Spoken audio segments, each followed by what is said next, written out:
Welcome everybody tonight. It's great to see everybody here, to see such a great group starting the year off, and to see that our friend here is going to start off January. We have been talking to him, emailing and correspondence from last year. So this has been on the map since last year. I always work ahead of myself, so I've even got things on next year on people coming on board. So that's really good. So my name's Jean Jones, in case you've forgotten who I am, and people are just new that don't know who I am. So I've been in the Jung Society working with Jeff for quite a number of years, still here, and still going strong. So we're here for 2021. Hopefully it's a better year than last year, 2020. So we're not even going to think about last year, we'll just move forward then very quickly.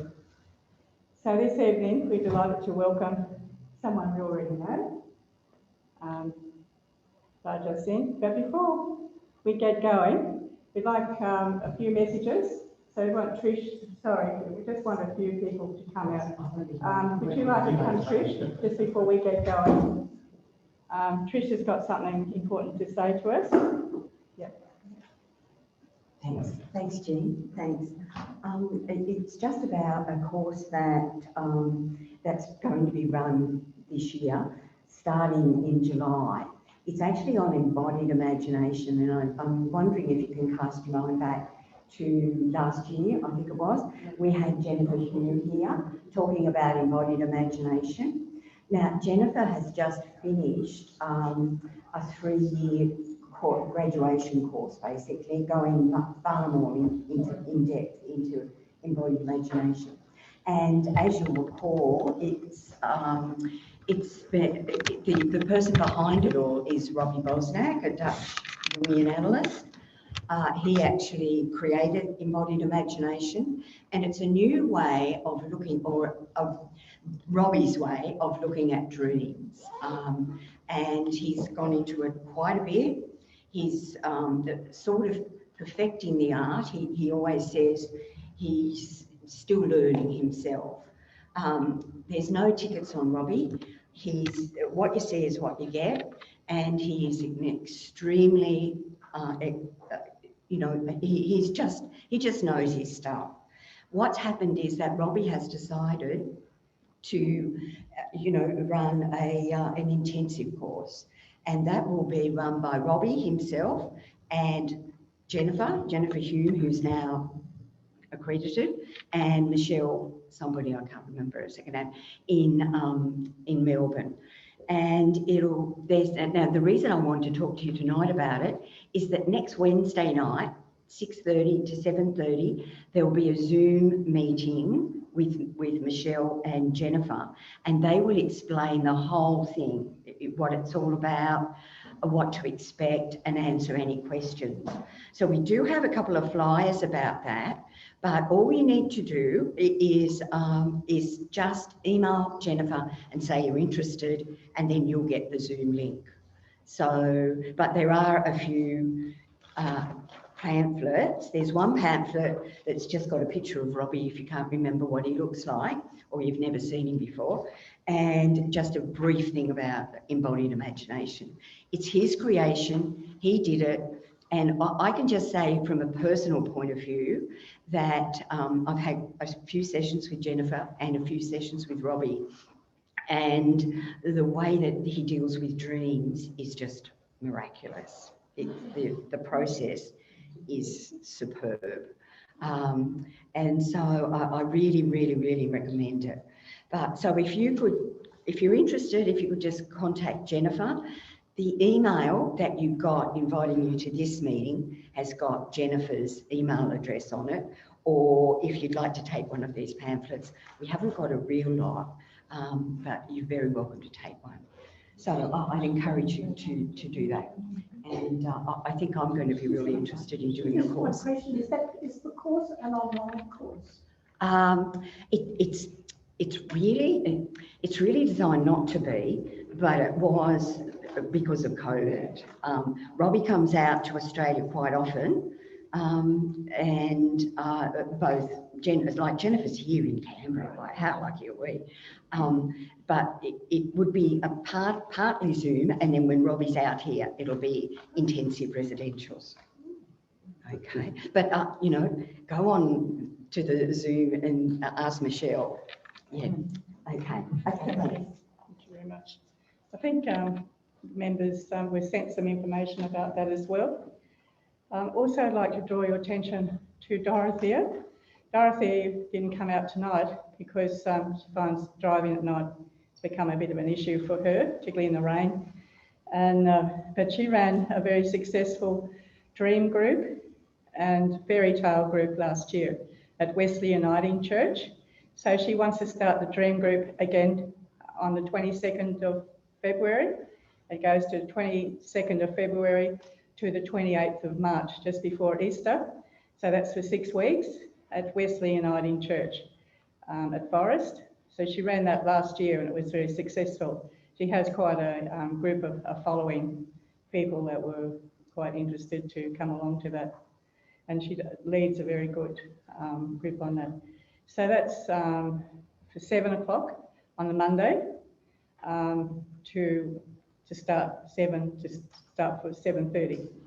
So we'll send out information about that because we've only just been able to get this together with Dorothea. So just sort of mention that. So if you want to put that in your diary, anyway, we'll have some more information will come out to you.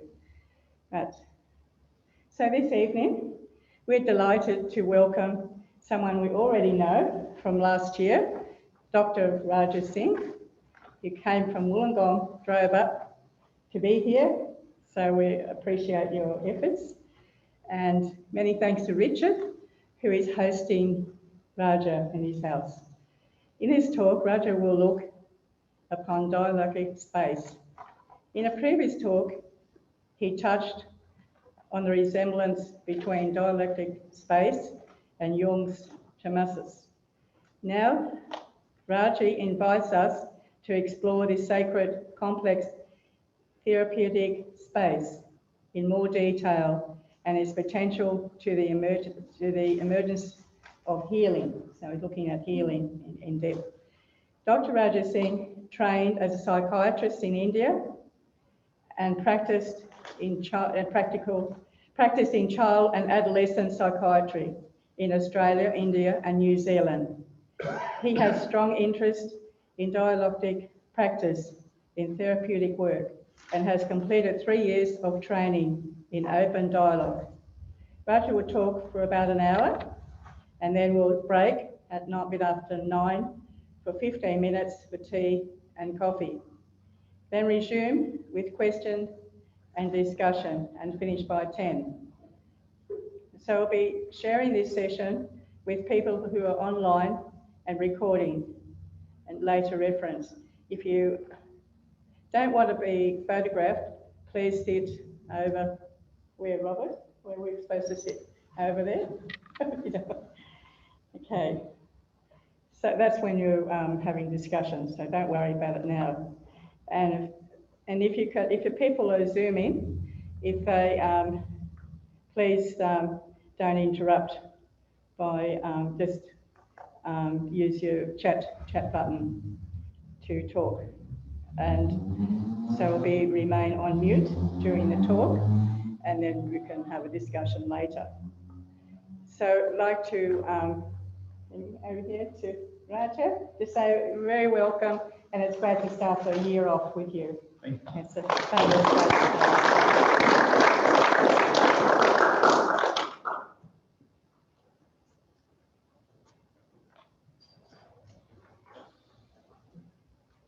So if I can see that, it might be easier for me to be here.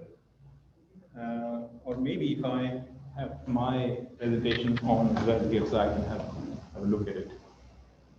Just put the laptop up there, yeah? Yeah. Oh, yeah. Yeah. Also, before we start, you can put your phone mobile phones off too.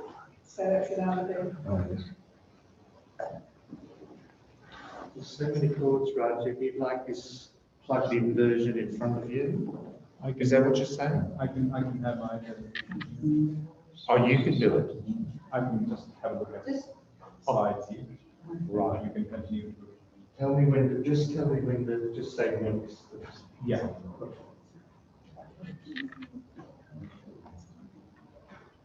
I pull the plug.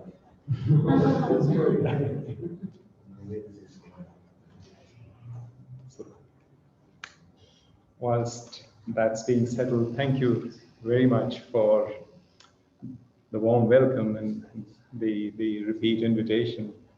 Really grateful. As Jane, you were saying, what a year 2020 has been. And here's hoping and wishing that this year brings some better cheer. Last year, we had gone to India and we got stuck in March, April, May during the lockdown.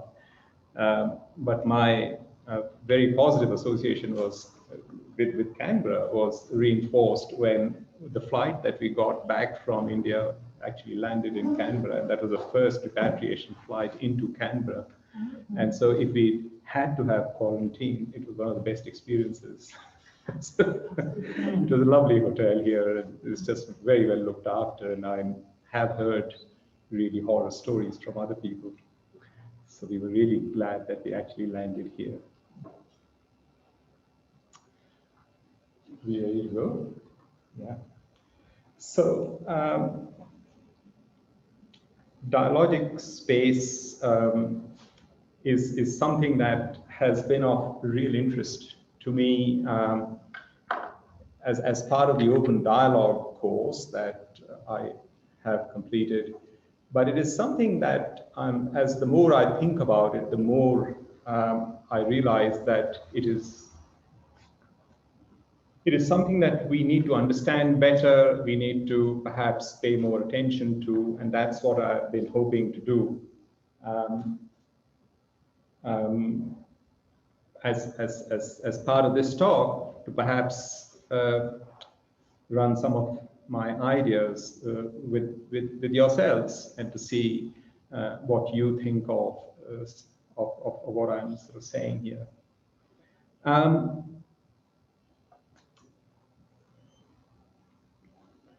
Know all the theories, master all the techniques, but as you touch a human soul, be just another human soul.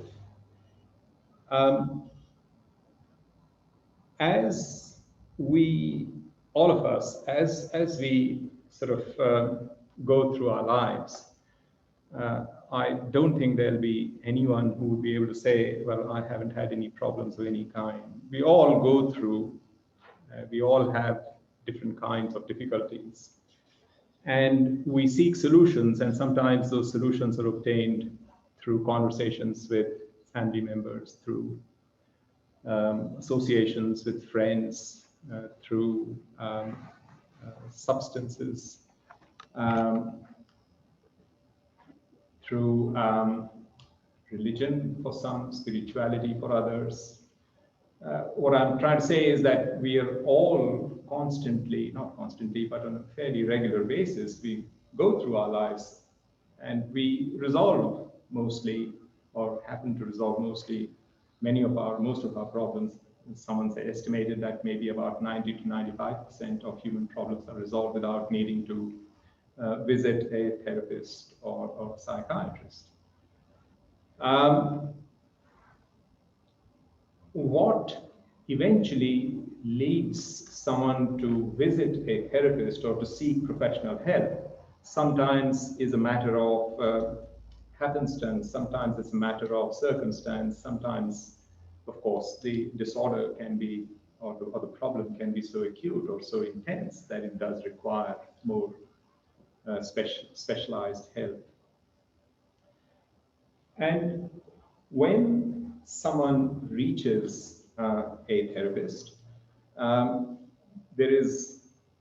are a whole host of therapies that can be that are used. So, for instance, things like cognitive behavior therapy or dialectical behavior therapy or psychoanalysis or whatever.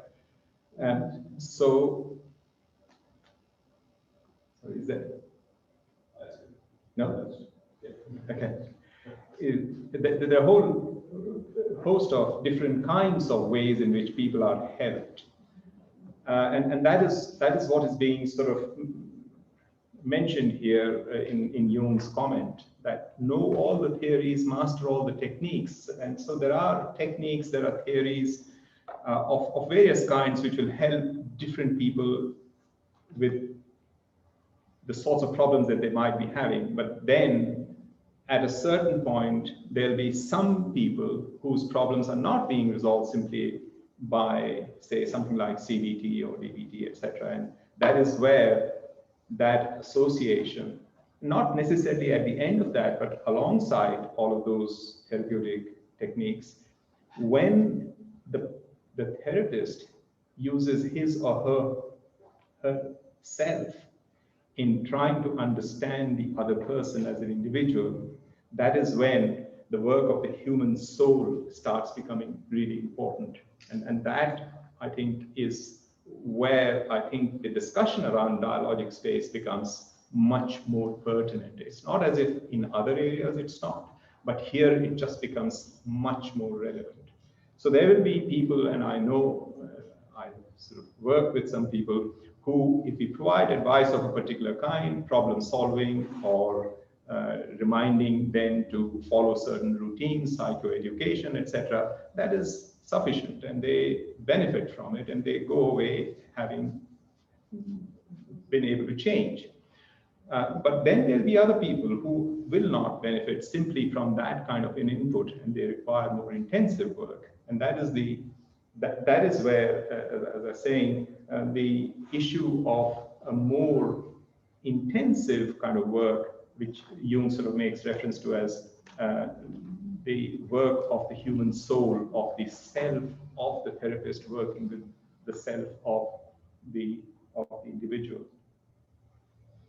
So it is in that sort of sense that I am thinking about sacred, not thinking about sacred in any necessarily religious kind of way, but something that is regarded as too valuable to be interfered with and which is sacrosanct in a sense.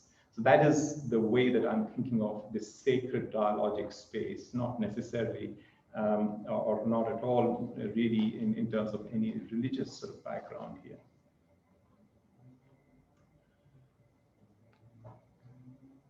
David Bohm was a physicist, and he was really one of the really prominent figures. He was a contemporary of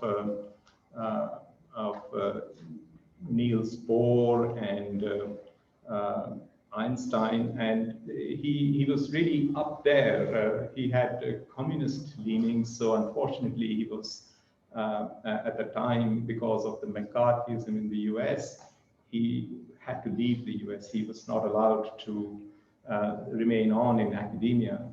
But interestingly, he also had this huge interest in this area of dialogue.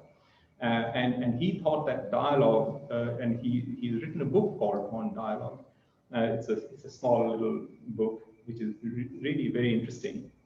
And he thought that dialogue was going to be a key in helping resolve socio-political problems. He had a lot of interest in that area. He defined dialogue as, of course, coming from the Greek word dialogos. Logos means the word, or in our case, you would think of the meaning of the word. And dia means through, and he emphasizes it doesn't mean to, it means through. The picture image that this derivation suggests is of a stream of meaning flowing among and through and between us. And that's how he defines dialogue. This will make possible, next. This will make possible a flow of meaning in the whole group, out of which may emerge some new understanding. It's something new which may not have been in the starting point at all. It's something creative. And this shared meaning is the glue or cement that holds people and societies together. The object of a dialogue is not to analyze things or win an argument or even simply to exchange opinions. Rather, it is to suspend your opinions and to look at the opinions, to listen to everybody's opinions, to suspend them and to see what all that means. We can just simply share the appreciation of the meanings, and out of this whole thing, truth emerges unannounced, not that we had chosen it. And that, again, resonates something with my reading of complexity science or complexity theory, which, again, I'm hoping that I'll be able to get to in the talk today, briefly. Now, interestingly, one of the things that I've noticed in my sort of focus on this issue or this area of dialogic space is how people from diverse backgrounds, so David Bohm is a physicist, how people from absolutely diverse backgrounds have come to very similar conclusions about dialogue and dialogic space. Now, Rupert Wegerev, I think his name's pronounced as, is a professor of education. And from my reading, Wegerev may have been the first person to actually call something dialogic space. And he refers to dialogic space in the context of teaching young children. And that's where his focus is. Says dialogic, seeing or feeling or thinking things from at least 2 points of view at once. It is only through entering into dialogue that ideas change and new perspectives can be taken on board. To enter into dialogue with each other, ideas need to move into a shared space where they can resonate together, merge in some ways, clash in others, and stimulate the emergence of new ideas. Again, I don't think that he and David Bohm would have had any kind of communication. I don't think so. But again, their sort of statements or their thinking is so similar. This shared space of mutual resonance is dialogic space. And without it, there is no real dialogue. Bakhtin was a Russian philosopher, and he, and I think a lot of the work that Wegerev has done, a lot of the work that anyone in the dialogic field has done, will refer back to Mikhail Bakhtin. He talked about authentic human life is the open-ended dialogue. Life, by its very nature, is dialogic.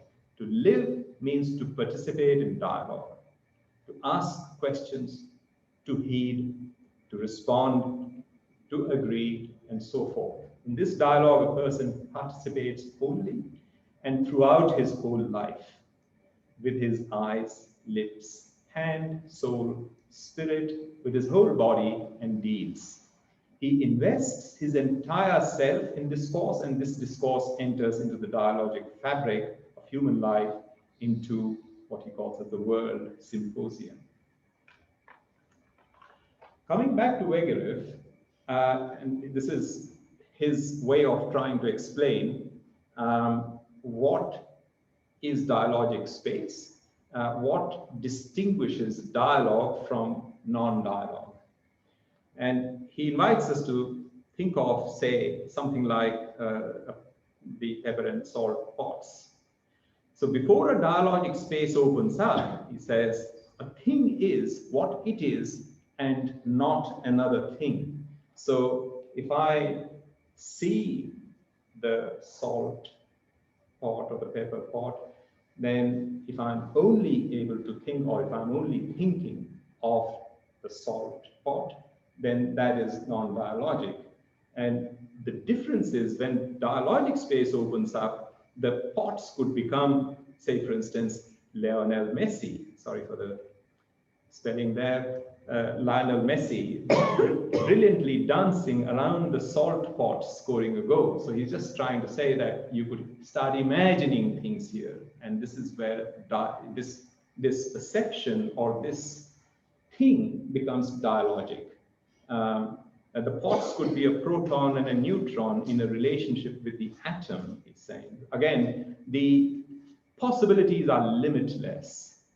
The thing is no longer an it in the language of Martin Buber. The thing now becomes thou. It is invested with possibilities, with life, so to say. So once opened up, the dialogic space would have infinite potential for creating new meaning and would be indeterminable in advance. Again, it's sort of coming back to those ideas that David Bohm and Bakhtin have talked about. The opening of this space is the precondition for the possibility of learning something new. This is famous Escher's print of hands writing each other. So in a sense, this is what's happening in dialogue. They're feeding into each other, one person or few people, they're feeding into each other and helping things grow. Martin Buber's dialogical principle holds that the other, whom we call thou, steps into a relationship with us, and we are called forth to fully respond to the other. So instead of the pot simply being a salt pot, it could be something else. And we are then invited to imagine the possibilities that it could be invested, or we could invest that item with. And that's when the dialogic space opens up. The dialogical principle presupposes that the nature of our existence is co-constructive with others. And thus we are responsible for the role we play in others' lives, as well as our role in matters of environmental and political significance. So he characterizes I-thou relations as dialogical and I-it relations as monological, which is again similar to Wegerif's sort of description. Wegerif obviously references Martin Buber in the work that he has done. Buber explained that monologue is not just a turning away from the other, but also a turning back on oneself. Remember the two hands drawing each other? So when we ignore the possibility in the other and we just think of the other as an object and it, then not only are we limiting their potential, but we are also limiting our potential because we're not getting any feedback that allows us to grow. And that's his point. So in a therapeutic situation, we are limiting our therapeutic potential when we are non-dialogic, when we are investing the other with itness as opposed to thou-ness. So to perceive the other as an it is to take them as a classified and hence predictable and manipulable object that exists only as part of one's own experiences. In contrast, in an I-thou relation, both participants exist as polarities of relation whose center lies in the between. And that is, again, referencing back to the dialogic space, the in-betweenness. The in-betweenness can only arise if there is an I-thou-ness as opposed to I-itness.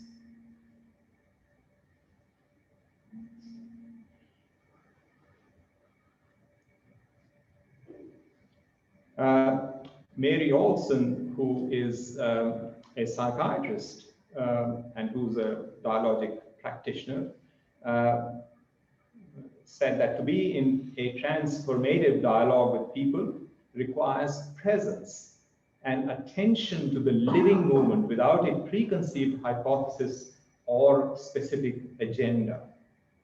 Again, it's part of what dialogue is, that we have to come to the space as therapists. I again, not only as therapists, but as you have seen, as citizens of the world, like David Bohm, or like educationists, and we'll see some other examples. When we enter into a dialogic space, we have to be present wholly. So remember with your mind, with your soul, with your eyes, with your hands, you have to be completely present, and attention to the living moment without a preconceived hypothesis or specific agenda. Jesus, sorry, I don't know how to switch it off. Sorry. That's okay. We don't hear it. You don't hear it? No, Oh, we couldn't hear it comes into my hearing aids. Yeah.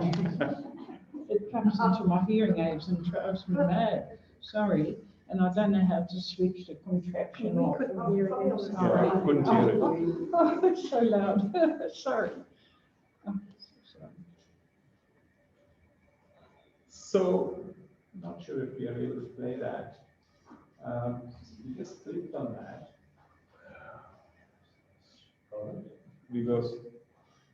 Has anyone familiar with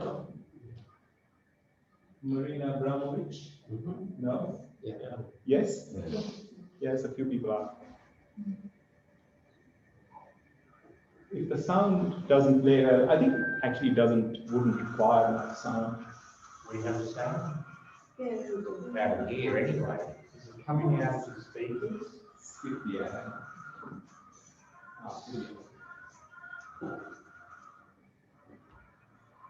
Again? Can you pause that for a second? Yeah, just perhaps for people who are not familiar with Marina Abramovich, I don't know what the term is for her kind of art, but she is a participatory artist in a really extreme sort of way, and has participated with her whole complete self in really, and again, I invite you to perhaps afterwards Google, and you'll find a number of YouTube videos of the kinds of things that she has done. Here, she is, this event is called The Artist is Present. And what Marina did was that she, I think for several days on end, the one in red, she would sit across another person, and the invitation was that complete stranger, she would just sit there from perhaps 8 o'clock in the morning to 8 o'clock at night or whatever. So really extended periods, exhausting periods. And she might have short breaks, but other than that, she was just completely present there. So the artist is present, and she would sit there and invite anyone from the public to sort of come in, sit down in front of her, and just look into her eyes, and she would look back into their eyes. That's all she did. There was no talking, no speaking, nothing. And that's all people did. And so I think, so that's an individual who's just going to sit there. And then you'll notice that another person comes in who happens to be her ex-partner, who she hasn't actually seen for many years. And he comes down and sits in front of her, and of course you'll see what happens. It's just an interesting thing.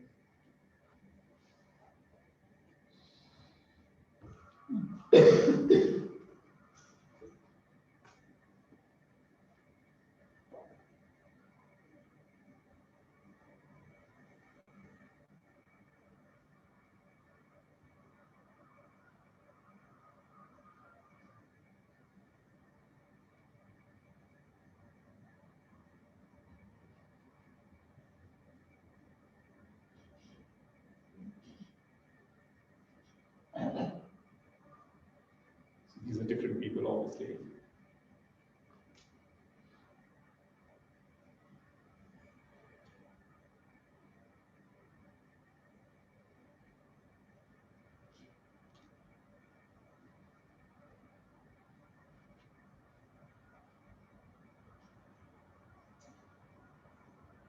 What the hell is going on?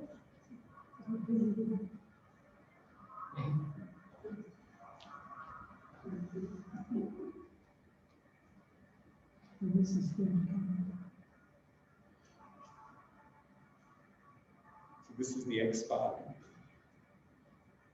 How long would they sit there, do you know, in the session? I'll talk about that later. Yeah.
So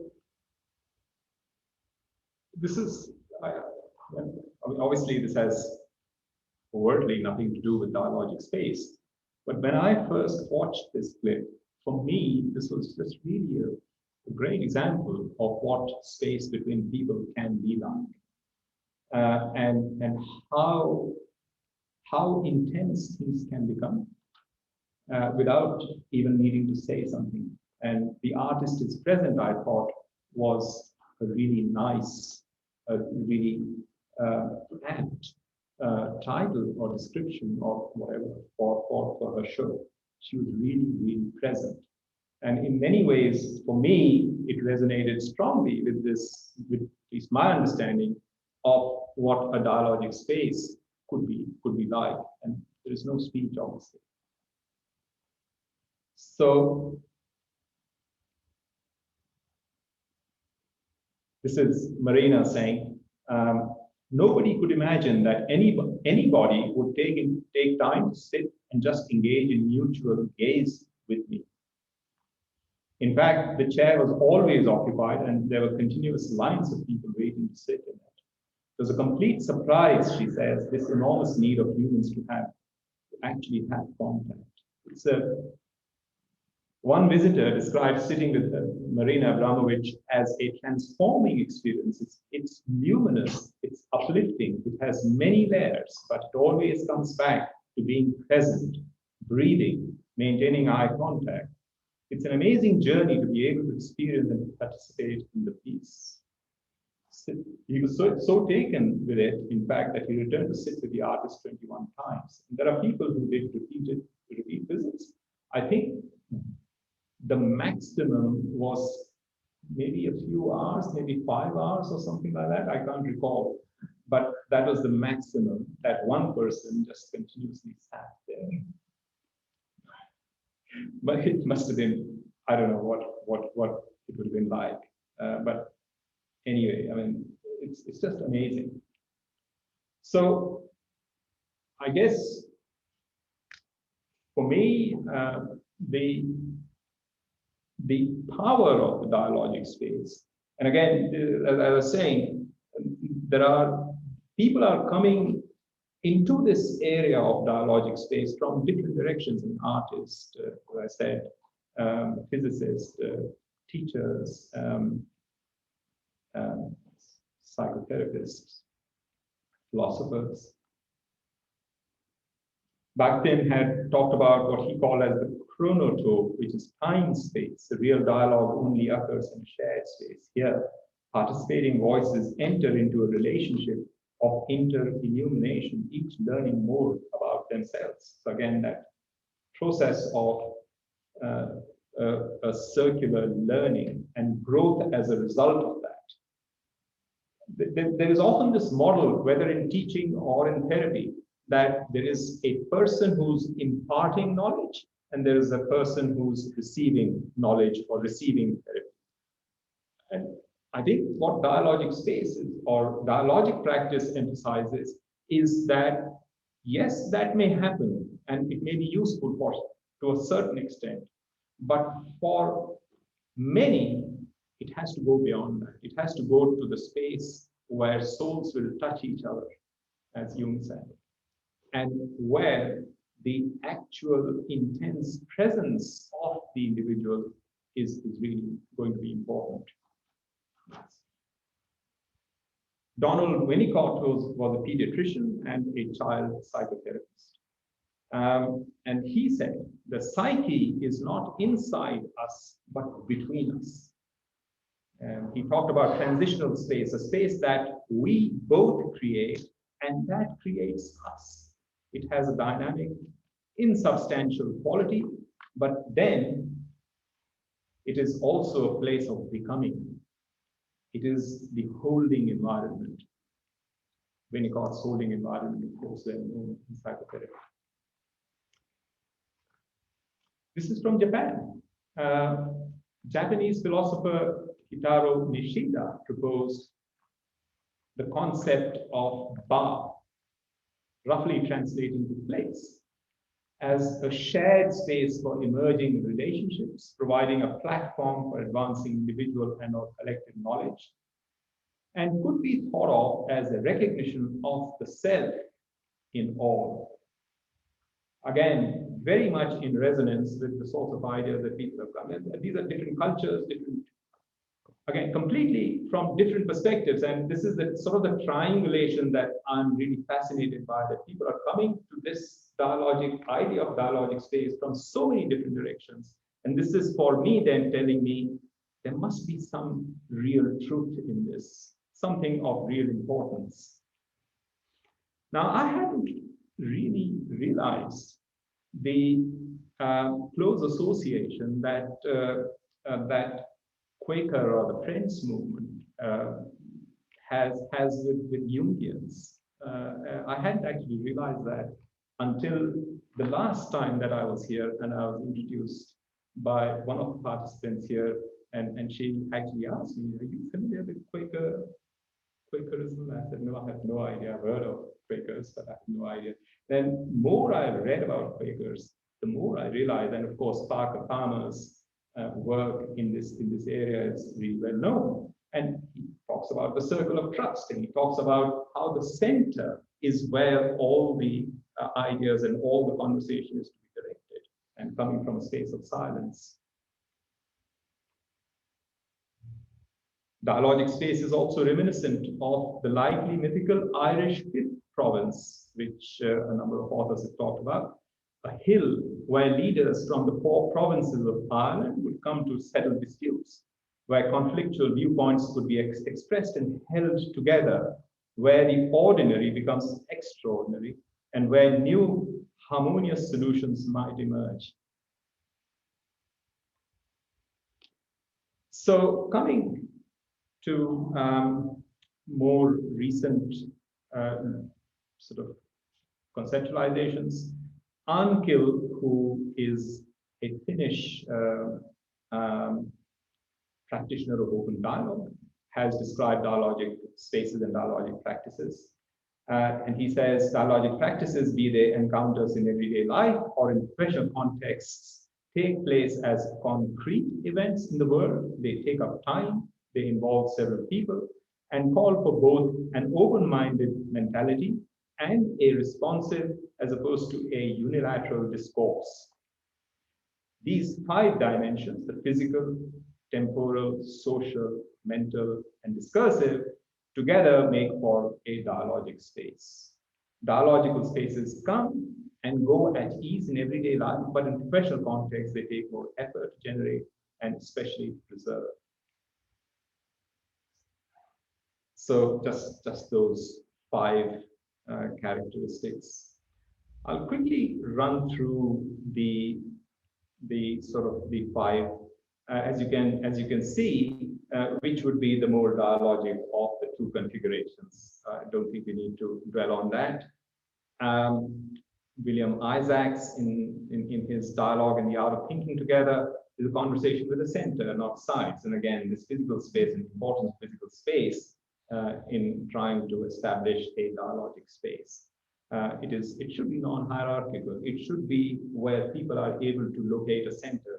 It is a way of taking the energy of our differences and channeling it towards something that has never been created before.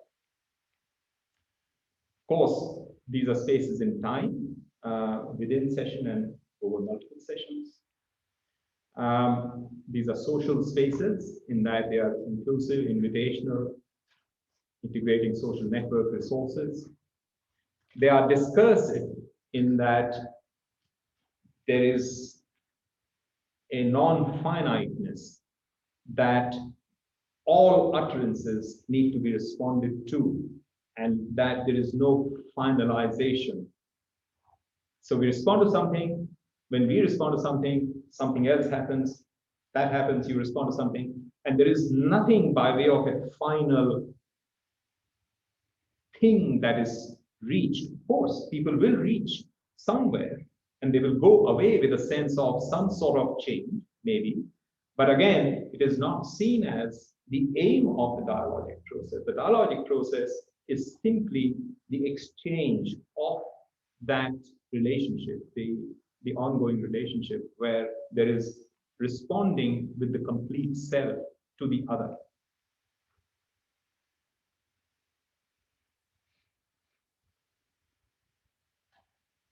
I think we'll see this one.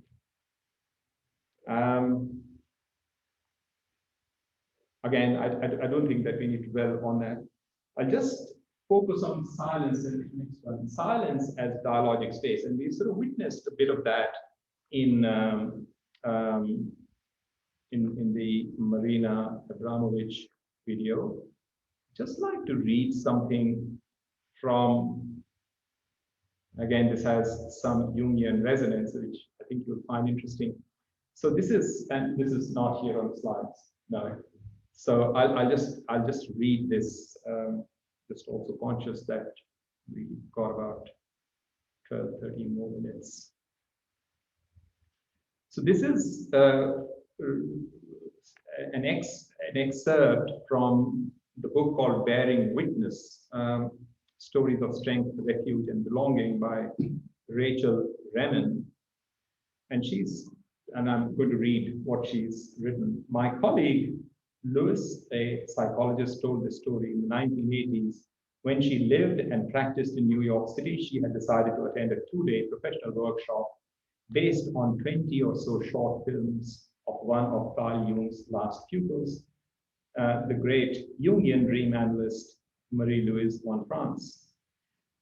Between the showing of these films, a distinguished panel consisting of the heads of 2 major Jungian training centers and Carl Jung's own grandson responded to written questions from the audience sent up to the stage on cards. So that was the setting. One of these cards told the story of a horrific reoccurring dream in which the dreamer was stripped of all human dignity and worth through the Nazi atrocities. A member of the panel read the dream out aloud.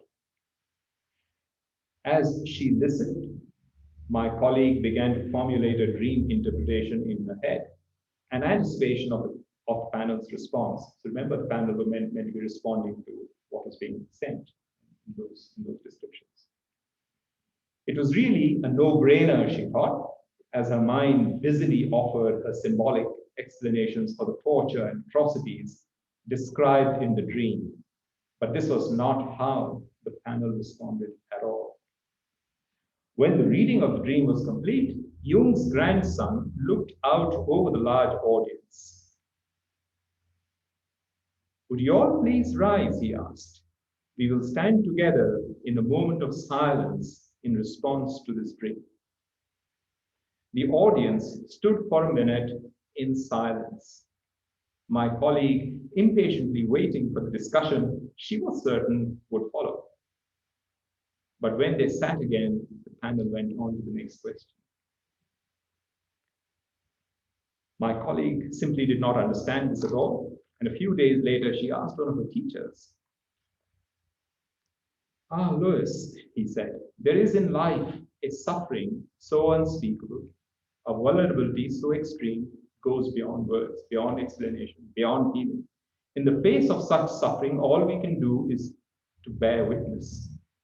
So no one needs to suffer alone." And that was, and then she writes how the person who had sent the card actually felt a sense of upliftment as a result of that experience.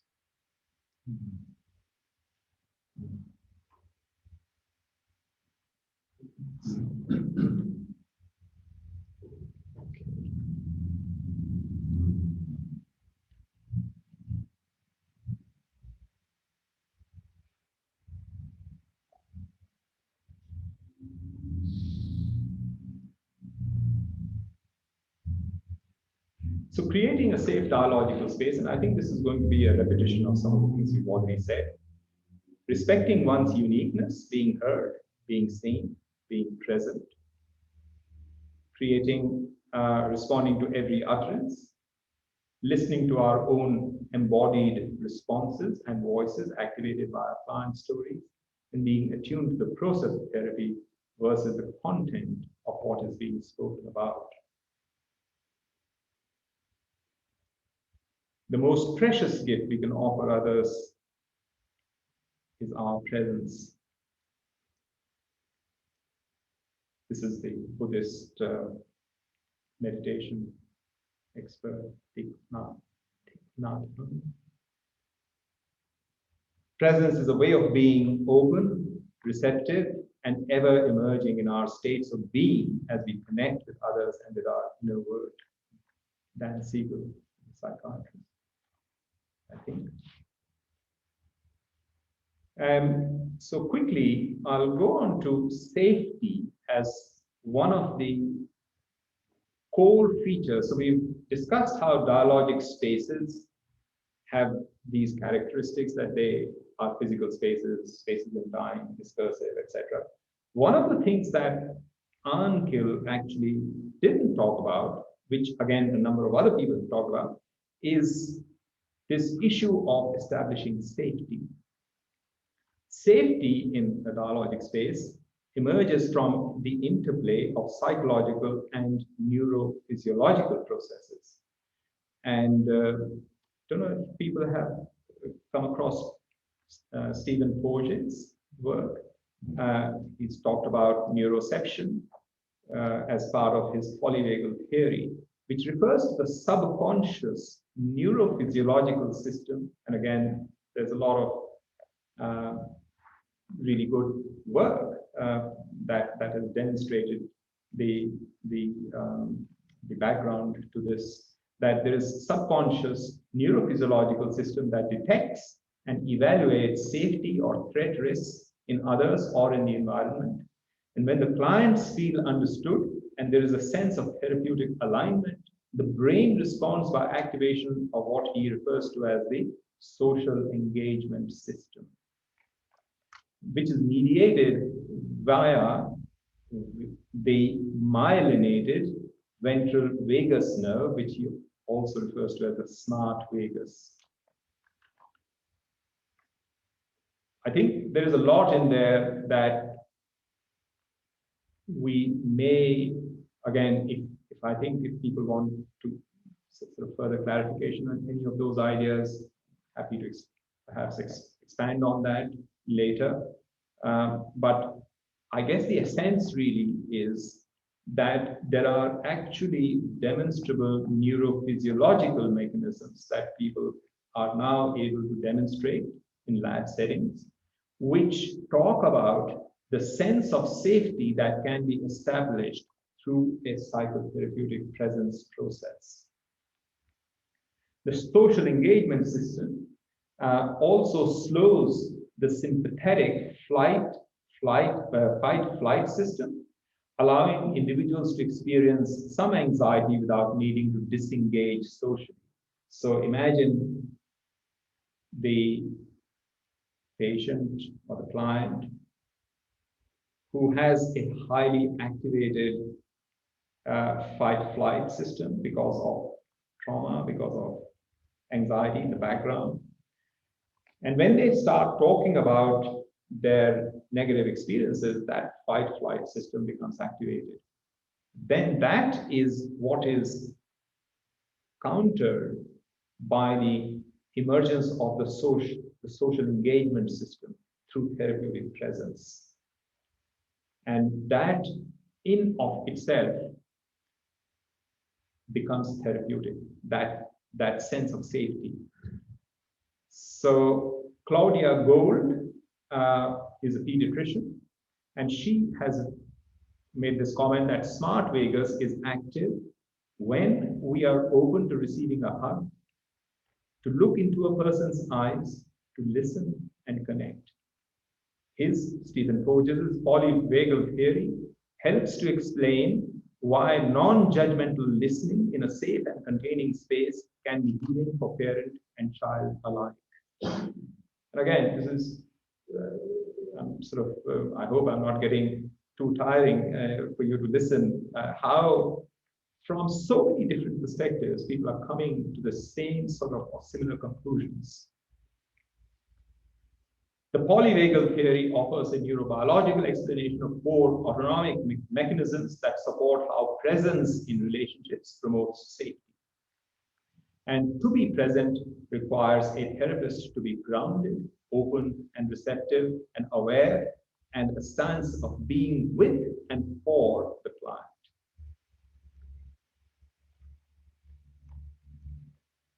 I do want to touch on something very quickly. So if we go to slide 43, safety in the treatment. So, yeah.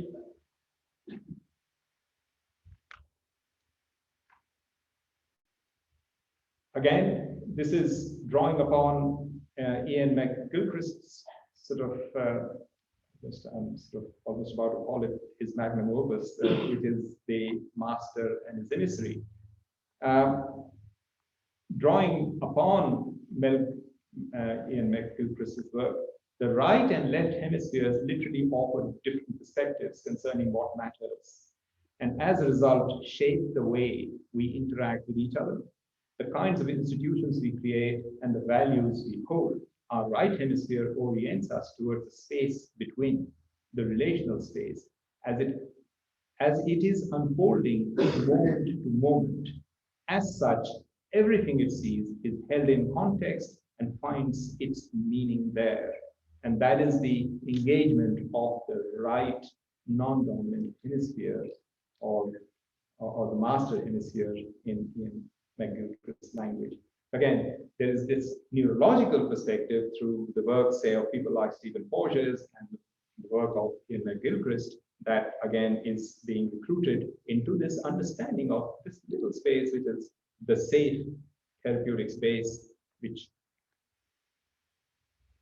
Jung referred to as temenos, which a lot of people have referred to by different names, but they're all reaching the same sort of little space there.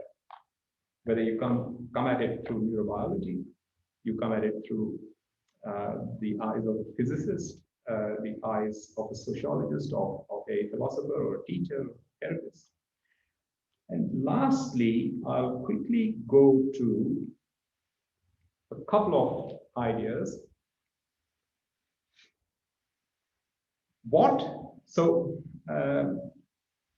Tom Anderson, who's a family therapist, talked about stuck systems in family therapy. And his comment was that in family therapy, when people are stuck, there is a dearth of new ideas. Because there is a dearth of new ideas, the system is not able to move.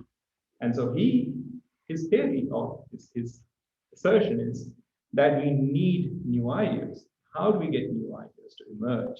And that is perhaps another function of the dialogic space, is what my hypothesis is, that through dialogue, we are inviting this sense of safety, this neuroception,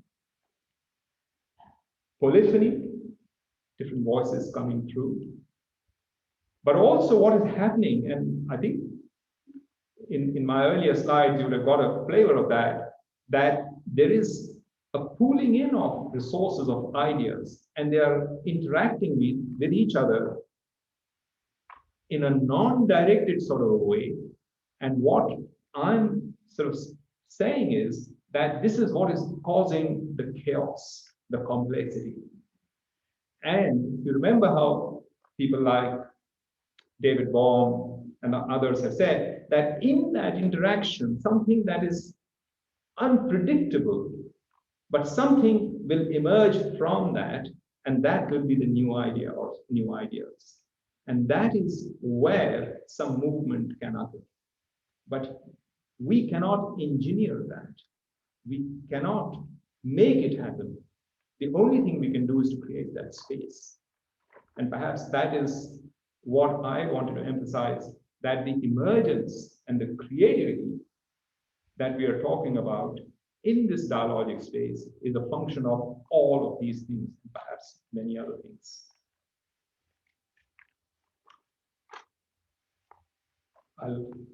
It's 9:01, so it's good enough time to stop.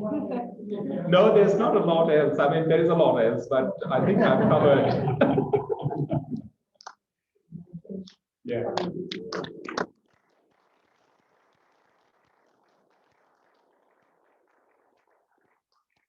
Very much. You've given us a lot of thought and a lot to think about. Actually, it was interesting because I come from a teacher's point of view, and before I begin my teaching, I get the children to go into a circle and we do the open dialogue. So I want to hear from them. Yeah. I want to get them to talk to me. Yeah. And I find that's very powerful because I'm a relief teacher. I get around to many schools and I do it each time, and it's magic. It works magical because I'm giving the children a full forum to speak. And I think it's really important because I'm not going as a stranger, and to them I'm a stranger. And by the time we finish up, I'm listening to them, and they're giving me a lot to think about as well. So it's a two-way. And I think that it works a two-way way of doing it. So in a therapeutic way, it's very powerful too. So because you go in, you have people come in, because I'm an art therapist too by training, still working, I think by training, ongoing. And the same thing, you're looking at someone's work, your art product, and you're looking together to see where it's coming from, what you're doing and where it's heading. It's the same with the dialogue. So thank you very much. You've given us a lot to think about. And you come over and have something to eat now and talk to other people in a relaxed way with another dialogue. Thank you. And we look forward to hearing you coming back. At about 3:15, yeah, come back. Thank you. Okay.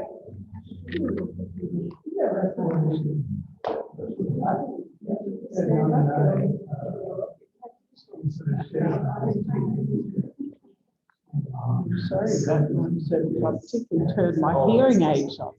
And then the mobile went off and you can't do anything about it. But none of us could hear it. Isn't it amazing? Because You're to me, the only person who could hear it. well, that's what specialist told me. You're the only one who can hear, but it doesn't feel that way, you know. You're sure that everybody else can hear it. To Mum, so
Rajiv, I have a question for you.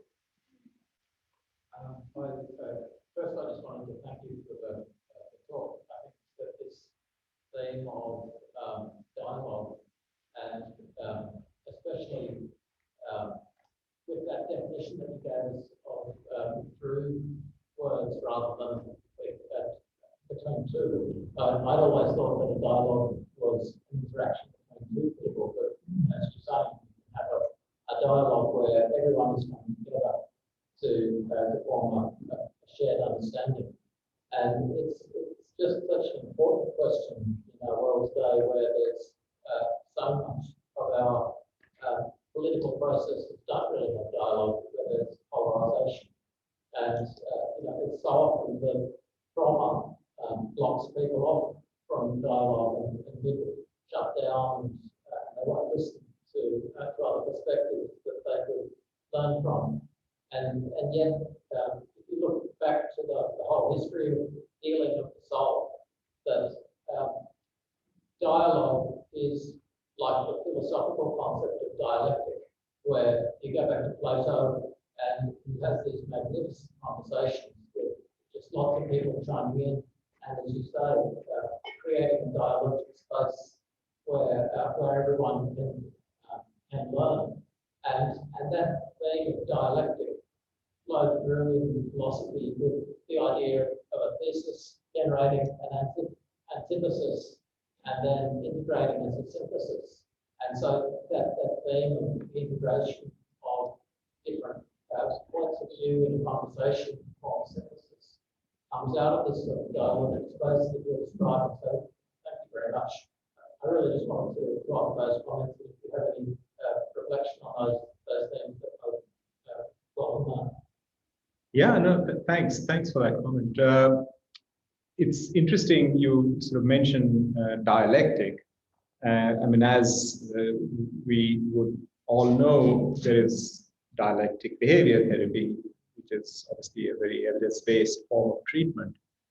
And people have been sort of thinking about the difference between, of course, monologue and dialogue, but also between what is dialectic, how dialectic may be different from dialogue. And one of the things that has emerged from that discussion is that dialectic does have this process of thesis and antithesis, and that the aim in dialectic work is to come to a different understanding, and that is the stated aim, that you get to a different space. Whereas in dialogue, particularly in the way that Bakhtin has described, he makes reference to something which he refers to as unfinalizability, and he also talks about a third observer. What this means is unfinalizability in dialogic process is that by its very nature, there is no intention to reach a point. And by its very nature, dialogue will remain unfinalizable. And that within the journey, at some point within the dialogue, individuals may go away feeling this will do for me for now. But that is not the aim. The aim is simply to engage in conversation. Whereas in dialectic work, the aim is to reach a goal, to marry the opposites somehow, to bring them together and then to reach. And again, as I said before, there's really good evidence for everything. So there is good evidence for cognitive behavior, there is good evidence for advice giving, there is good evidence for psychoeducation, etc., etc. But for some people, none of that is where none of that works. That is where dialogism has to come in.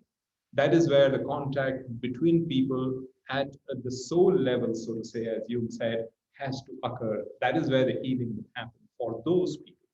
It's not as if dialogism is being, or at least in my mind, I'm not thinking of dialogic way of working in this sort of way for everyone. There will be a number of people who will respond really well to dialectic work,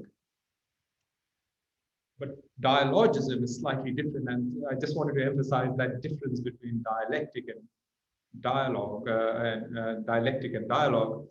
And the third presence that Wegerev and Bakhtin have also talked about is the idea that within a dialogue there is me and the other could be n number of people. It could be one, it could be many others. But there is always, whether it's one or more, there is always a third presence, and it could be anything. We could call that entity God, we could call it anything. But there is a third presence that is always there, also participating. So we are not only, so when I'm addressing someone, I'm not only addressing that someone, there is also someone else that I will always imagine being there. That is the third entity.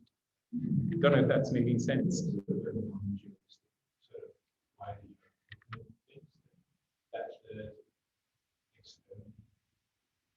Non-dualistic, as opposed to sort of, well, the I, the I is the knowing I. So,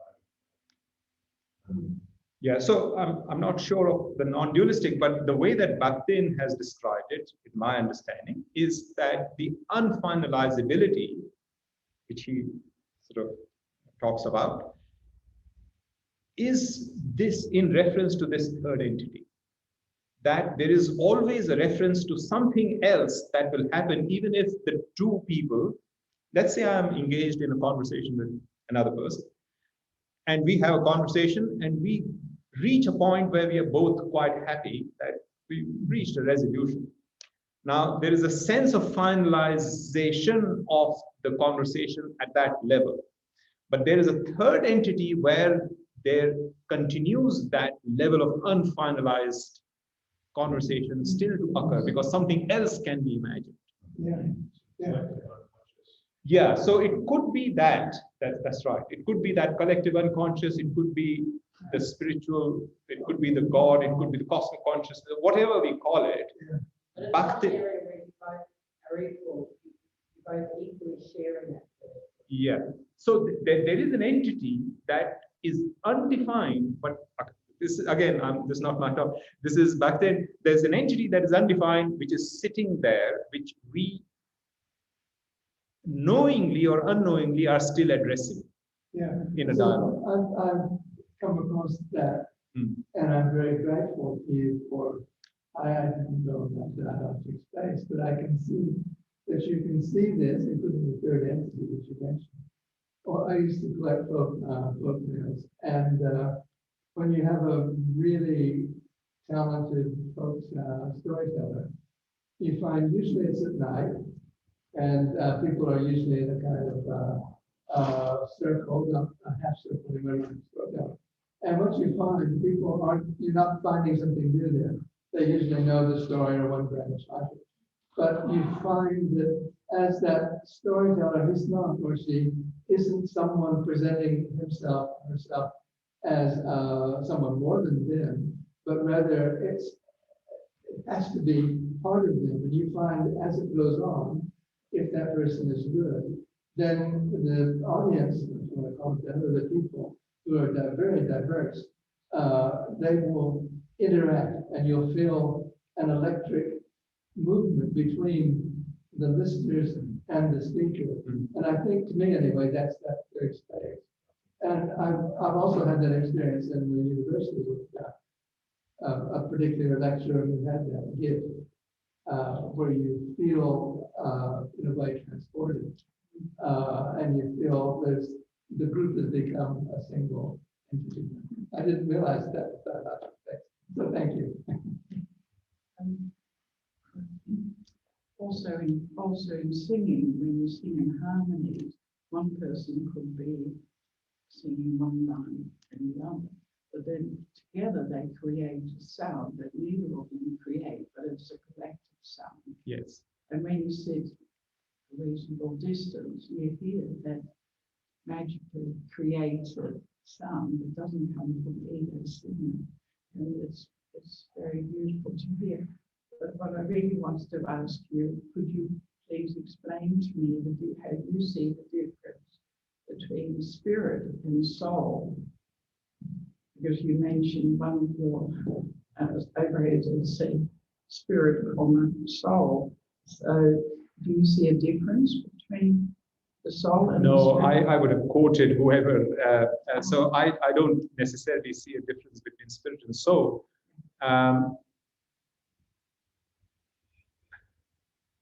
I wouldn't even, to be honest, just me, I wouldn't even know what spirit or soul would be. I may have some conceptualizations about spirit and soul, but they, no, again, in my, again, very personalized view about spirit and soul is that it is, for me, the non-verbal experiential part of us. But that's just me. I'm happy for the soul or spirit. Just Yeah. to me, they're one. I just Yeah, wonder yeah, sure. if you separated them. No. I wanted to talk about this dialogue, well, ask about the dialogic space. When I first joined the men's support group way back, there were certain voices which overrode everybody else. And I said to the convener of that, I said, there should be not an adjudicator, but somebody that says, we haven't heard from you, from you, from you, whatever, just because there were some dominant voices which crowded out everything else. And there always will be. Yes. And so the dialogic space has to, in that context, I think have to be, what would you call it, a moderator or something? Yes, definitely. So, and that is the role of, in therapy, that is the role of the therapist. Yes.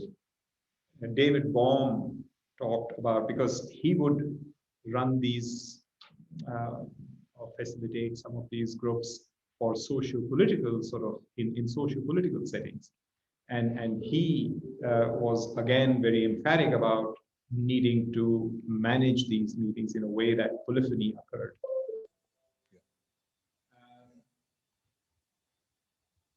I think there's no doubt about the fact that yes, it is possible, absolutely, that there can be a taking over by some dominant voices, and certainly.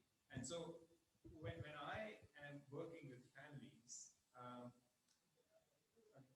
it's a very explicit part of my agenda to be able to notice the relatively silent voices. Yes, thank you. And to invite them. Yeah. The important, I guess, the thing is that sometimes, again, and this is just my experience in working with families, that sometimes people are hesitant to come forward to talk because of fears or traumas or their anxieties or their perception of lack of safety. And the invitation for people has to be mindful of that, because the danger is that we could be coercing people into situations where they may not feel safe enough yet. And I think that partly is what the work of the experienced therapist then becomes, to understand how forceful or explicit the invitation becomes. So, if I'm sitting in a family, and if I'm noticing that there's been a bit of a taking over the conversation this side, and a couple of people this side have not participated, just by way of an example, I'll go with my gut feeling. I'll try and sense through sort of posture, through eye contact, as to whether I simply need to look, or whether I may be more impatient saying, I haven't heard you say anything.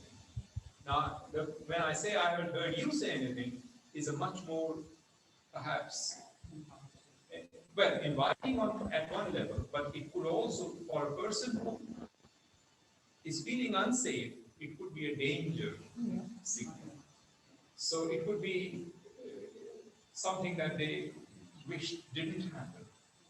And again, we get it wrong, but that is important to keep in mind. And so I will often think about, should I just look at them and invite? Or should I actually do something more? Should I actually ask someone?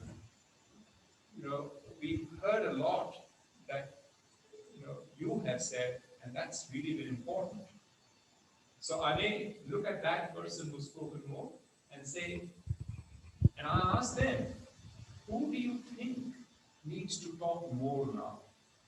And so I'm not looking at the person who has not spoken, but I just open this up as a question in an oblique way and waiting for. So again, these are different ways, and again, at least for me, I don't think that there's any logical way in which I understand what to do at a point in time. I'll probably go with what my body is asking me to do at that point. Sometimes can be wrong. Try it, and I know I've been wrong. Sometimes people have reacted in a way that I thought was not completely in my view. It didn't go in the way that I had hoped it might go, but yeah, that's what I think. These are questions that come to my mind, or they might come to therapists' minds when we are working with families. What about working with somebody, with one other person? Just wait, yes. Oh, sorry, yes. So it's been very interesting talk, and what you've just been answering these questions. So now I'm curious about the dialogic space. What do you think happens to it when you're on the telephone, or if you're in a therapeutic situation on the telephone or on Zoom, because so many of your comments were based on, you know, looking at someone, or I could see your gestures. How can you do this on the phone or on Zoom? Yeah, yeah, yeah, absolutely. And it's a great question. Um, there will be limitations. There's no doubt about it. There will be limitations uh, in anything that is less than genuine, face-to-face human contact. And that's just the way we are as human beings. I don't think that there is any easy solution.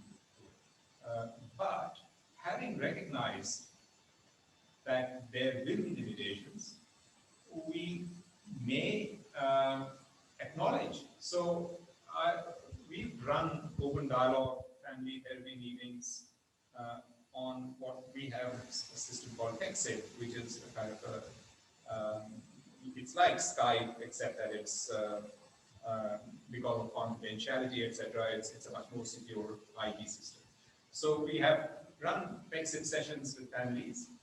And what I've tended to do is to really explicitly acknowledge that a few times during the session, exactly that I don't know what you are going through at this point in time.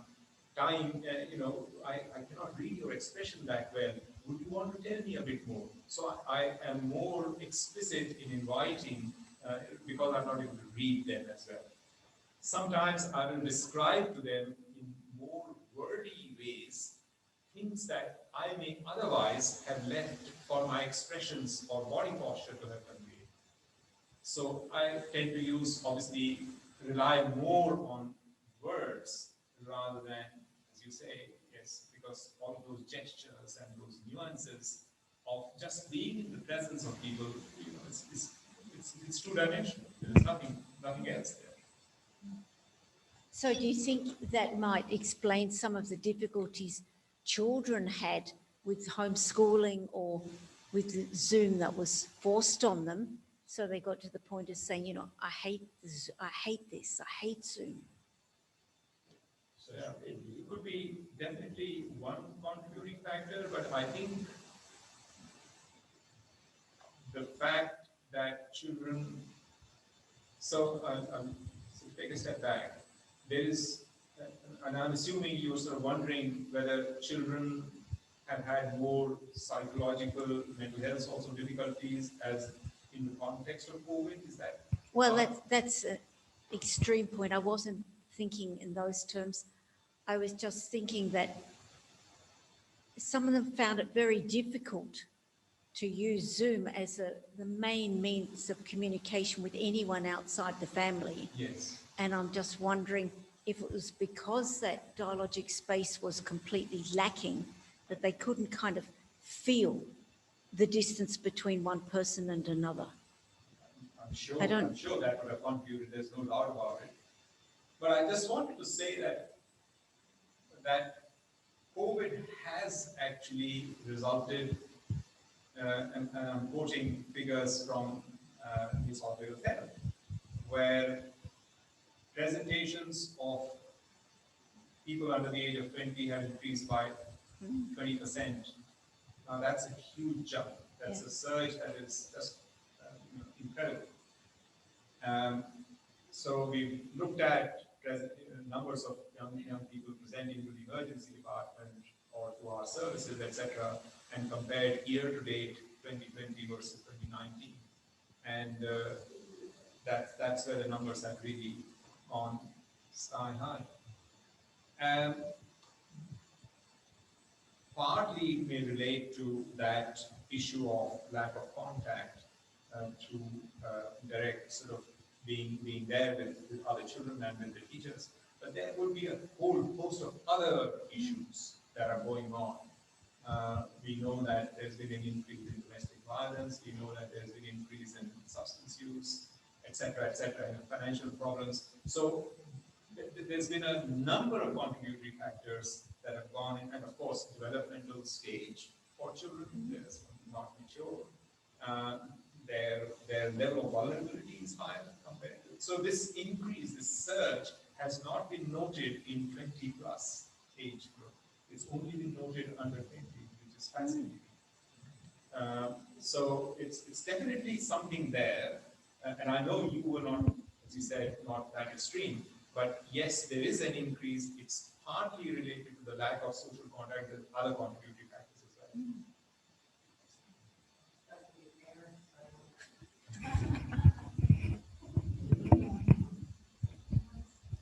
Ask a question that relates back to, I don't want the microphone. Oh, yeah.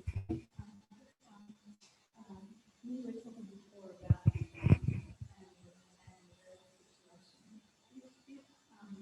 one-on-one, if you're with one other person, and in a therapeutic situation, they just need to vent and to talk and, you know, is that something that is an okay dialogic space if that's what they need to do, or do you find a way to enter the conversation, even though they're sort of breathlessly, you know, talking? Yeah. So one of the features of dialogic work or dialogism is that every utterance needs to be responded to, and that is dialogic. If any utterance, and I think it might have been again Baxton or Huber, I can't recall who said that the worst thing that can happen to a human being in a conversation is for their utterances to not be responded to in some way. So that's the worst thing that can happen. So dialogic work happens when every utterance is responded to. So this person, as you're describing, has a lot to say, and they are saying, they are talking about, and they are perhaps experiencing some of the difficult sort of emotions that go along with whatever they're talking about, etc. And the responsiveness from the therapist can be anything. It could be a range. It could be like Marina Abramovich, where you're just sitting, and there have been occasions where I have had a tear or two during family sessions.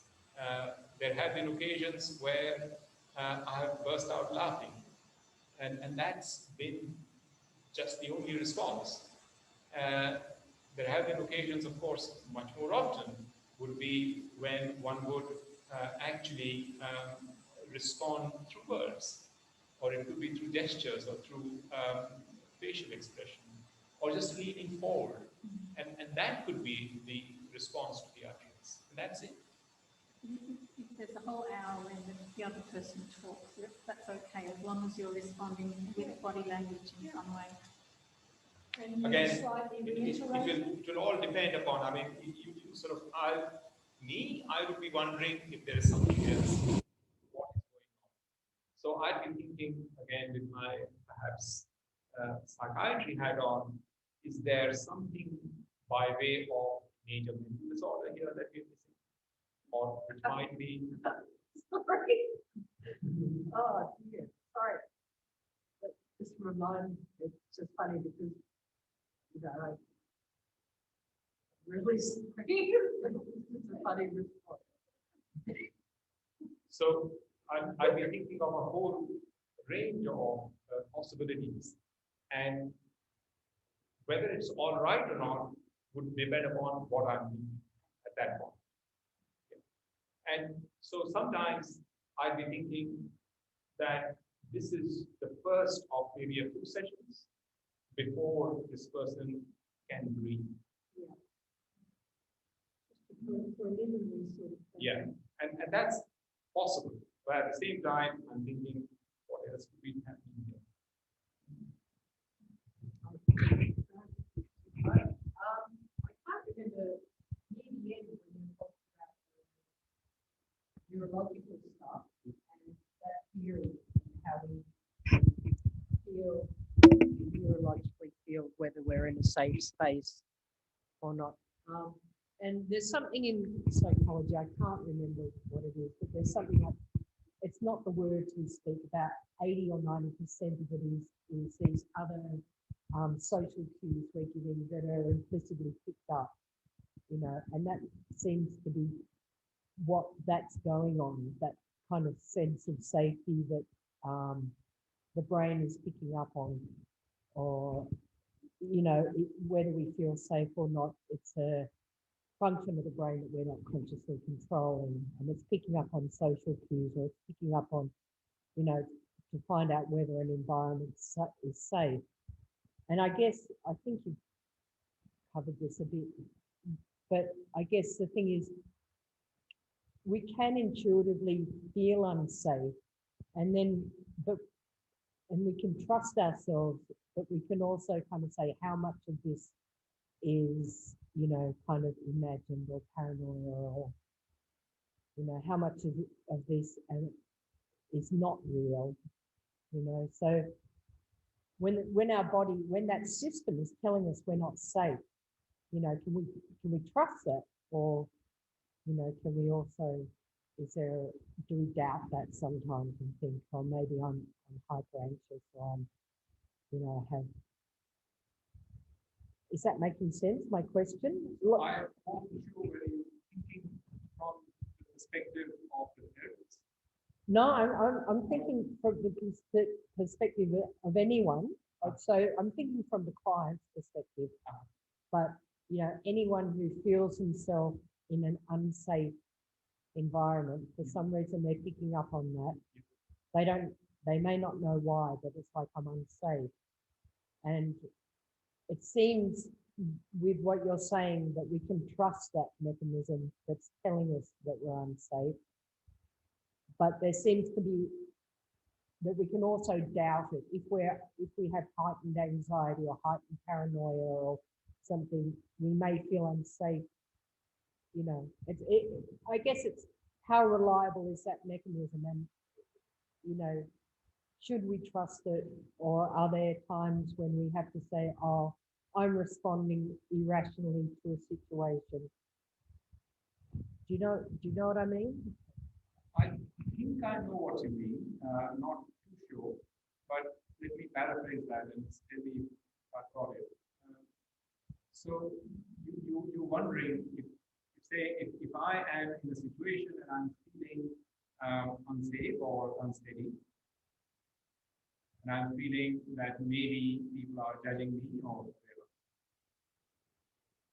should I be thinking that this is my body reacting irrationally or my mind reacting irrationally? Or should I just trust my body or my mind at that point? Is that the question? Yeah. Okay. So, pardon? Introspection. Yeah. Yeah. Yeah. Yeah. Yes. Yes. Yeah.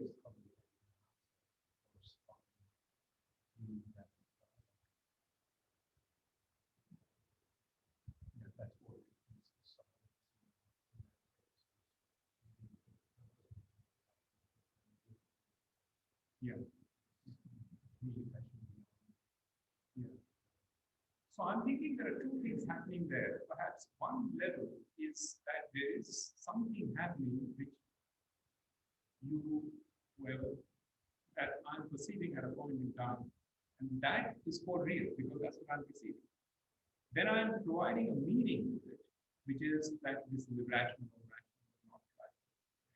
But that's a second order interpretation of what I'm experiencing. So when you are wondering, can I trust what I am? We have to trust in the sense that that's what I'm experiencing. There's no doubt about it. That's what I'm perceiving. Whether it is appropriate to that situation or not is separate. The fact is that I'm still experiencing it. So perhaps, and again, at least this is the way that I'm understanding, the issue of whether I should be thinking that this is rational or not rational is a second order inference superimposed on my experience. Does that make sense? But how you phrased it was better. Okay, I have a freezing response in a certain situation. Yeah. Is this an appropriate response or not? That question is the next question. Is this appropriate for the situation, or is this, my anxiety that's, Yeah, so in a therapeutic situation, that freeze response would normally not occur, shouldn't occur, but if it is occurring, then it is appropriate based on my past history because of what it is triggering in my being or in my memory. So in that sense, it is appropriate. I think that's what I'm getting. Not sure. Answers your question. Yeah, I'm sorry if it seemed unclear. You know. Thank you. Sorry. Yeah, one thing that I think is quite important perhaps for all of us, and maybe particularly for a therapist, is to understand that this question of what percentage of meaning is transmitted by the words and what part is by other means is very various among people. Some people, I'm thinking of autistic people, for example, somewhere on the spectrum, who are notoriously insensitive to body language and innuendo and figures of speech and those fuzzy sorts of types of communication, and who will say, I understand the words and that's the level of meaning that I'll work with. And others, of course, at the other end, towards the other end of that spectrum, might be what some of us would think are hypersensitive to body language and so forth, and who will say, you know, am I saying the wrong thing or something because they're interpreting some nuance of body language, and say, no, I'm just giving you a simple message, and there's no hidden agenda or emotional baggage behind it at all. So we're all somewhere on that spectrum, and just to put a percentage on it, I think is sort of simplistic. You know, we hear that, you know, 60, 70, 90%, whatever, which most of us think is quite surprising. I'd suggest that it's very much more coloured than that. I can't remember. No, I've heard the same sort of thing, of course, yeah. So as a therapist, I guess you've got to be very aware in this dialogic space of how much your body language might be contributing to the communication. And there's a way of looking at this which people have sometimes referred to as the need adaptive. And so the need adaptive approach would be sort of really addressing that in this specific situation with this person, what is it that I'm looking to achieve as a therapist, given their unique characteristics. And that uniqueness would be their individual self plus also their unique ecological situation, where they are with their family or in their environment. And all of that would be something that as a therapist we have to take into account and respond. Which is why I said, initially said, right, that for anyone, a range, any of the range of therapeutic maneuvers could be helpful. It doesn't have to be that sort of contact which is going to be good. I mean, it could be a simple behavioral technique that is going to work for something. It could be a reinterpretation, it could be a reinterpretation for someone else. It could be a range of things. And yes, some of the points you're making correct as well. We're kind of lensing in on the dialogue between and from a therapeutic perspective. Yeah.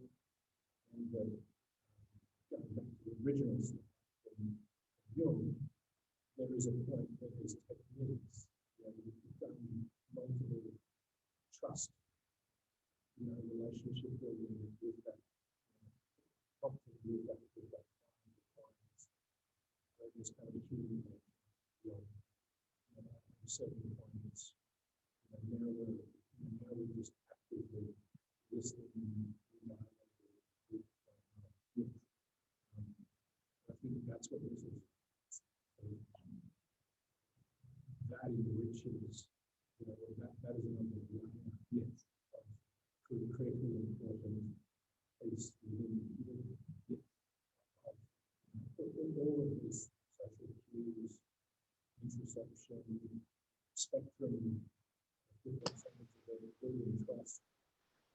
Then there's a point that is like human activity.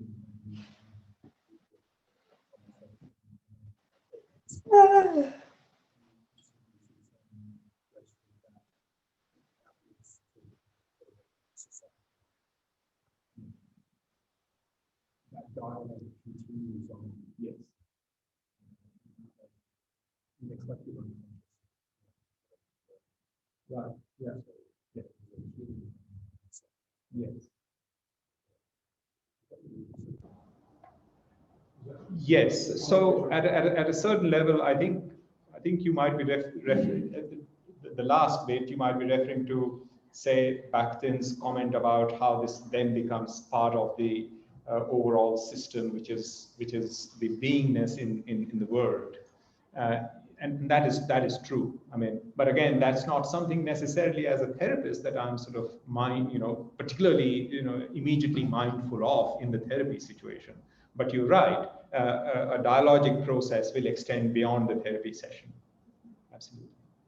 Or dialogism extends beyond, because it is, I think Bakhtin was emphasizing the fact that it is a basic part of being a human, being a person, and that is that we are born into dialogue. The infant, I don't know whether, have you ever watched there's a YouTube video which is called the still face experiment. Has anyone watched the still face experiment? So this is Colin Trevarthen, who's a neurodevelopmental, I think he's a psychologist. So Colin Trevarthen has this lovely video, which is the still face experiment, which there's a young infant with the mother. And the initial part of the clip shows the infant doing what infants do, babbling, etc., and the mother responding back as mums do. And there's the back and forth going on. And then, on the instruction of the researcher, the mother stops responding. She assumes the still face. And the infant is still doing what it'll do, and it continues to do that. And the mother is still face, not responding emotionally at all, just still face. And within a few minutes, or within a minute or two, the infant becomes dysregulated. Completely, and you can see that I invite you just to Google this the still face experiment. And this is what Bakhtin is referring to, that human beings are born into dialogue. There is this dialogue between the mother and the child that gets, this is what human beings are about. And without that, there is complete dysregulation that will ensue once dialogue stops. And what's when you say dysregulation, what's the behavior? So the child becomes, it starts crying, it is unhappy, it is flailing its arms. It's a completely different child compared to the happy, babbling young kid that was responding to the responsive mother. I wonder how much mobile phones have had an effect on this, whereby you've got mother and child and the third party in the conversation to mobile phone, and the mother's strongly focused on that. You see that a lot, in cafes, mother and child, person and child, and the adults focused just on the phone. Yeah. Sorry, Robert, what was that? I was on my phone.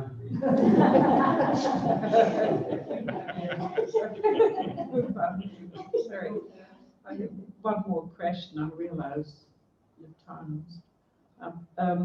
You mentioned a third person present in a non-violent conversation, like in a non-verbal conversation. There's a dialogue, and then you say there is a third person present. I don't, sorry, I don't understand that concept about, I call that melting pot. There is a consciousness that happens as we're singing. You develop a tune that neither person sing. And I feel when there are two people in a non-verbal dialogue, then there is a very, I sometimes call it cosmic consciousness, but also the melting pot. And in some situations, when I've been sitting opposite a person, I actually become the observer and see two parties almost as if I leave my body. And I see both parties and I understand both versions. I see myself, but from that observer. So you're observing yourself with the other person. With the other person. Yeah. So then I become that. So I don't quite know how any of that works, but it's seems to me more like a cosmic consciousness than an identity. That's how I understand it. That's how I explain it for myself. Because I don't, but you obviously can relate to that. I do. And there is another term that sometimes is called spectatoring, which is used in psychological literature, which is when one is able to observe one's own self in interaction with others. And when one knows that the observing self is still me, observing me interacting with someone else. And that's spectatoring as a specific term. My sense is that the third presence, which people like Bakhtin have talked about, is a different kind, qualitatively a different entity, which is making reference to, again, it was his thing about unfinalizability, that there might be a completeness that may be perceived by the people within a dialogic situation, but that even then, there is an unfinalizability which will reside somewhere only if people were willing to give it, because it is infinite. Yes. There is no finiteness to conversations, and that infiniteness relates to that third entity, which I don't think that it was defined, which in my understanding, and this just me understanding, it is different from the concept of spectatoring that you sort of talk about. Yeah. Yeah, yes, I do realize that. It'd be like a field within which the dialogue is taking place. The third person, I mean. Yeah. Could that be like a field within which the two are dialoguing? And that field enables an emergent property. Yes, yes. It's undefined. It's not been given any specific characteristics or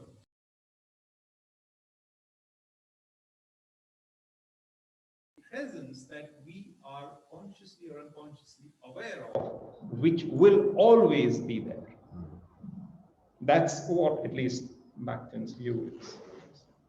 And it relates to his, again, I'm probably not able to explain it so well, it relates to his idea of unfinalizability. That there is something that goes beyond the two, whether the two is therapist, one other person, therapist, a group of people, there is something else outside of that where still other dialogues can continue to happen. So one more question. Yeah, just a short question. Thanks for your talk. It really helped me appreciate kind of Buber's literature in a new light, that I-thou relationship. Seeing it in practice was really cool. So something I'd like to go back and read more on. But my question for you was, how does your own qualitative experience, phenomenological experience of dialogic space in therapy context differ from when you're just engaging with family or friends in dialogic context with them? Like, is there a qualitative difference to that in your own experience?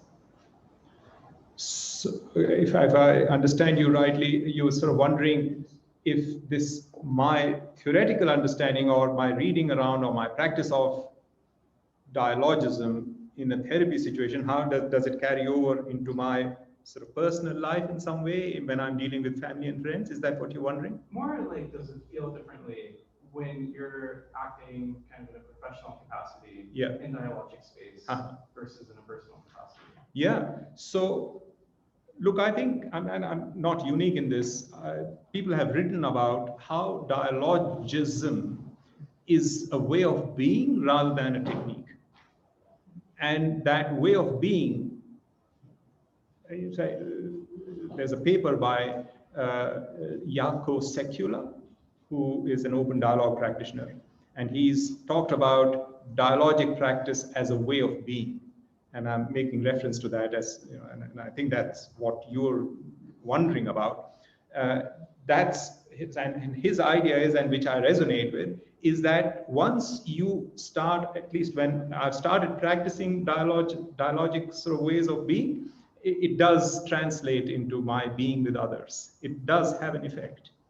And in a sense, I relate this to the readings that I've done in relation to David Bohm, for instance, who's talked about very similar things, and many others, Martin Buber, etc. Yes. So it does have a flow-on effect, I think. Not sure if really, is that what you were asking? Yeah, thank you very much. You've given us so much to think about. We've gone on beyond what we'd expect. Thank you very much. Just a small token of our appreciation for you. Thank you. We'd like to give you the big bonus. We don't have the monies to do that. But also I'd like to draw your attention to our newsletter. So if it's $10 as part of a membership. If you pay up with our treasurer, then you can get this for free. This is part of our membership. Also, you can borrow books, part of the membership. So we'd like you to think about paying up for membership because we're getting to the stage where we need money to run things, because this has become expensive, this hall now, and everything has to go up. That's why this was $8, but now it's $10. And Jeff's done a fantastic job with this newsletter. He's gone beyond the two. Thank you very much. Jeff wasn't supposed to do this, but we didn't have an editor, so he put his hand up again.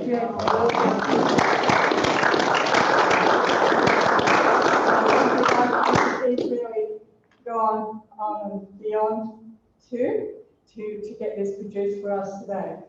So thank you for your hard work. Also, next month we actually have people in place for the whole year. So we've got next month we have Valerie Upright and Albert. So and she's talking about homed, unhomed, rehoming, and Jung. So it's quite interesting, and she's also going to be talking about 2020. So if you have an artwork or something that's come up for you from last year, bring it along, a photo or artwork or something that you've come up with about something that's come up for you for last year. You can bring that along because we can share that. Also, she's written a book, and her book will be $25 for us as members. I don't know all the ins and outs of her book, but she's written one and should be quite interesting.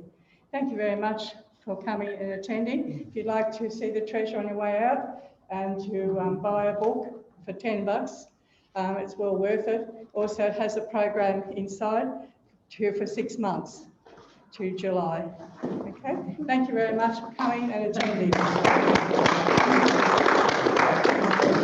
And don't forget Jennifer's Zoom next Wednesday night.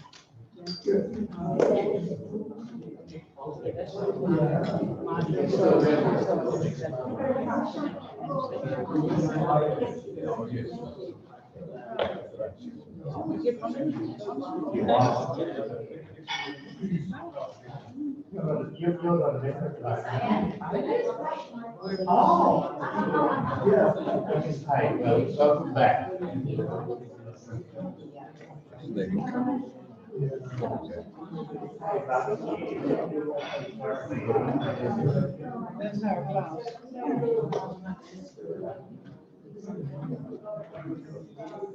Wendy, did I just give you one? Yeah. Did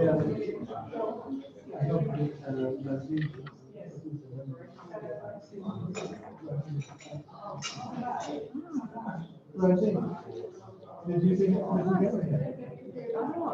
There's a Richard story in there. The religious story. Page 3. Just need to make sure that I'm paid up. Anyway, you know,